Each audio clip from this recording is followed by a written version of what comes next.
100-র ওপরে মৃত্যু, জখম কম করে 1000। উত্তাল ছাত্র আন্দোলনে দিশেহারা বাংলাদেশে সবথেকে বেশি দিন ক্ষমতায় থাকা প্রধানমন্ত্রী শেখ হাসিনা। চলতি বছর জানুয়ারি মাসে চতুর্থবারের জন্য ক্ষমতায় এসেছে আওয়ামী লীগ। নতুন সরকারের মধুচন্দ্রিমা কাটতে না কাটতেই প্রশ্নে নেতৃত্ব। দেশের 64টি জেলার মধ্যে 47টি জেলাই অগ্নিগর্ভ।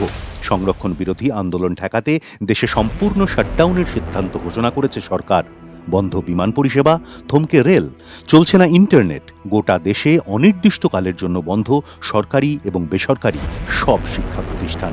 ক্যাম্পাসে ঢোকা নিষিদ্ধ, এমনকি সরকারি অনুমোদনপ্রাপ্ত মেডিকেল, টেক্সটাইল, ইঞ্জিনিয়ারিং কলেজের পঠন পাঠনও সম্পূর্ণভাবে বন্ধ। প্রশ্ন, কেন এই পরিস্থিতির সম্মুখীন হলো বাংলাদেশ? পড়শি দেশের সরকারি চাকরির 56% সংরক্ষিত। তার মধ্যে 30% চাকরির সংরক্ষণ রয়েছে 71-এর মুক্তিযোদ্ধা